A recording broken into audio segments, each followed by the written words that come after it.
କେମିତି ଅଛ ସବୁ? ଆସ, ଆଜି ଆମେ କିଛି ବହୁତ ମଜାଦାର ଗପ ଶୁଣିବା।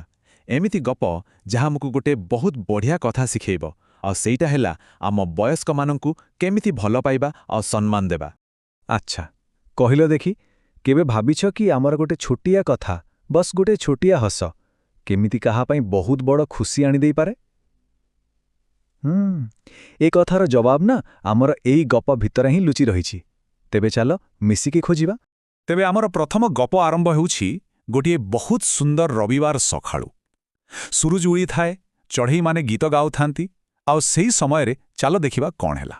ସେହି ସୁନ୍ଦର ରାସ୍ତାରେ ନା ଜଣେ ବୟସ୍କ ଭଦ୍ରଲୋକ ଚାଲି ଚାଲି ଯାଉଥିଲେ। ହେଲେ କ'ଣ ହେଲା ଜାଣିଛ? କିଛି ଝିଅ ତାଙ୍କୁ ଦେଖିକି ତାଙ୍କୁ ଆଙ୍ଗୁଠି ଦେଖେଇ ଜୋର ଜୋରରେ ହସିବାକୁ ଲାଗିଲେ। ଏମିତି କାହାକୁ ଦେଖି ହସିବାଟା କ'ଣ ଠିକ୍ କଥା? ହେଲେ ଗୋଟେ ମଜା କଥା କ'ଣ ହେଲା ଜାଣିଛ? ସେ ବୟସ୍କ ଭଦ୍ରଲୋକ, ଯିଏକି ଜଣେ ଶିକ୍ଷକ ଥିଲେ, ସେ ଟିକେ ବି ରାଗିଲେନି। ସେ ଚାହିଁଥିଲେ ଝିଅମାନଙ୍କୁ ପାଟି କରିପାରନ୍ତେ, କିନ୍ତୁ ସେ କ'ଣ କଲେ? ସେ ବହୁତ ଭଲରେ ସେମାନଙ୍କୁ ଗୋଟେ ସ୍ନେହଭରା ନମସ୍କାର କଲେ, ଆଉ କହିଲେ, ଆସ ମୋ ସାଙ୍ଗରେ ଚାଲ। ଦେଖିଲ ତ, ଖରାପ ବ୍ୟବହାର ଜବାବ କେମିତି ଭଲ ପାଇବାରେ ଦିଆଯାଇପାରେ।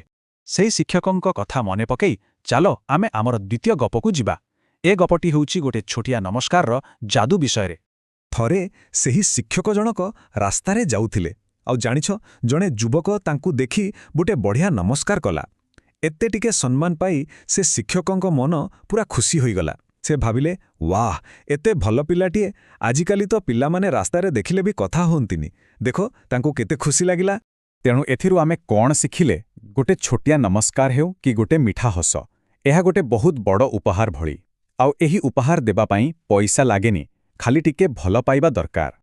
ଆଚ୍ଛା, ଆଉ ଗୋଟେ ମଜା କଥା ଜାଣିଛ? ଆମେ ଯେଉଁ ଭଲ କାମ କରୁ ତାହା କେବେ ବି ବେକାର ଯାଏନି। ସେଇଟା ବୁଲି ବୁଲି ଦିନେ ନା ଦିନେ ଆମ ପାଖକୁ ଫେରିଆସେ। ବିଶ୍ୱାସ ହେଉନି? ତେବେ ଚାଲ ଆମର ତୃତୀୟ ଗପଟି ଶୁଣିବା। କଳ୍ପନା କର ତ, ଗୋଟେ ଛୋଟ ପିଲାଟିଏ ଦିନ ସାରା କାମ କରି ପୁରା ଥକି ଯାଇଛି। ତା ଦେହରେ ବଳ ନାହିଁ, ଆଉ ଠିକ୍ ସେତିକିବେଳେ ଜଣେ ବହୁତ ସୁନ୍ଦର ପୋଷାକ ପିନ୍ଧିଥିବା ମହିଳା ତା ପାଖକୁ ଆସିଲେ, ଆଉ ତା ସହ ବହୁତ ସ୍ନେହ ଆଉ ଆଦରରେ କଥା ହେଲେ। ଭାବିଲ, ସେ ପିଲାଟି ମନରେ କେତେ ଶାନ୍ତି ଆସିଥିବ। ସେ ଟିକେ ଭଲ କଥା।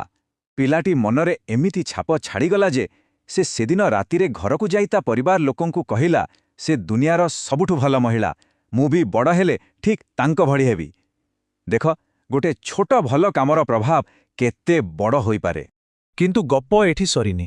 ବହୁତ ବର୍ଷ ପରେ ସେଇ ଛୋଟ ପିଲାଟି ବଡ଼ ହୋଇଗଲା, ଆଉ ଥରେ ସେଇ ମହିଳା ଜଣକ ଏକ ବଡ଼ ବିପଦରେ ପଡ଼ିଲେ। ଆଉ ଜାଣିଛ, ତାଙ୍କୁ କିଏ ବଞ୍ଚେଇଲା?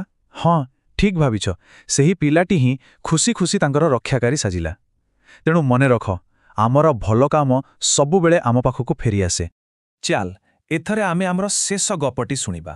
ଏଇଟା ହେଉଛି ଗୋଟେ ପିଲାର ଯିଏ ସବୁବେଳେ ବହୁତ ତରବର ହୁଏ, ଆଉ ତା ସାମ୍ନାରେ ଥିଲେ ଜଣେ ବୟସ୍କ ବୁଦ୍ଧିମାନ ଲୋକ। ଦେଖିବା ଏହି ଦୁଇ ଜଣଙ୍କ ଭିତରେ କ'ଣ ହେଲା। ଆଚ୍ଛା, ଏମିତି କେବେ ହୋଇଛି କି ଯେତେବେଳେ ଆମେ କୌଣସି କାମ ପାଇଁ ବହୁତ ଜଲ୍ଦିରେ ଥାଉ, ଆମ ଆଖପାଖରେ କ'ଣ ହେଉଛି ଆମେ କିଛି ଦେଖିପାରୁନି, ଆମେ ଖାଲି ଆଗକୁ ଦୌଡ଼ୁଥାଉ? ଏମିତି ତରବର ହେଲେ କ'ଣ ହୋଇପାରେ, ଚାଲ ଏଇ ଗପରେ ଦେଖିବା। ତ ଗୋଟେ ଯୁବକ ଥିଲା, ତାକୁ କୁଆଡ଼େ ଗୋଟେ ଜଲ୍ଦି ଯିବାର ଥିଲା। ସେ ରାସ୍ତାରେ କାହାକୁ ନ ଦେଖି ବାସ୍ ଦୌଡ଼ୁଥିଲା। ତା ଆଗରେ ଜଣେ ବୟସ୍କ ଲୋକ ଯାଉଥିଲେ।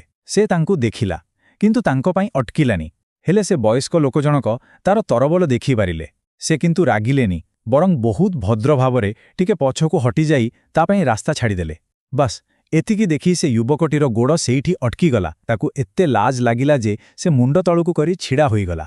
ସେ ଯୁବକ ଜଣକ ପରେ କହିଥିଲେ, ମୁଁ ସେଦିନ ଏମିତି ଗୋଟେ ଶିକ୍ଷା ପାଇଲି ଯାହା ମୁଁ ଜୀବନରେ କେବେ ବି ଭୁଲି ପାରିବିନି। ଦେଖିଲ, ସେ ବୟସ୍କ ଲୋକଟି ପାଟି ନ କରି, ନ ରାଗି, ନିଜର ଶାନ୍ତ ବ୍ୟବହାରରେ ତାକୁ କେତେ ବଡ଼ କଥାଟିଏ ଶିଖାଇଦେଲେ। କେମିତି ଲାଗିଲା ଏ ଗପଗୁଡ଼ିକ? ବହୁତ ବଢ଼ିଆ ନା? ତେବେ ଚାଲ, ଏବେ ଆମେ ସବୁ ଗପରୁ ଯାହା ଯାହା ଶିଖିଲେ ସେଗୁଡ଼ିକୁ ଟିକେ ମନେ ପକାଇବା।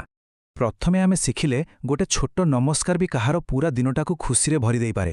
ଦ୍ୱିତୀୟରେ, ଆମର ଭଲ କାମ କେବେ ବି ହଜିଯାଏନି, ସେଇଟା ସବୁବେଳେ ମନେ ରହିଯାଏ। ଆଉ ତୃତୀୟରେ, ପ୍ରକୃତ ଶକ୍ତି ଚିଲେଇବାରେ ନଥାଏ, ବରଂ ଶାନ୍ତ ଆଉ ଭଦ୍ର ହେବାରେ ଥାଏ। ଆଉ ଏହି ଯେଉଁ ସୌଜନ୍ୟ, ଏହା ହେଉଛି ଏକ ଏମିତି ଉପହାର ଯାହାକୁ ଆମେ ସମସ୍ତଙ୍କୁ ଦେଇପାରିବା। ତେବେ ଏବେ ଗୋଟେ କାମ କରିବା। ଆଜି ଆମେ ସମସ୍ତେ ମିଶି ଅତି କମ୍ରେ ଗୋଟିଏ ଛୋଟ ଭଲ କାମ କରିବା।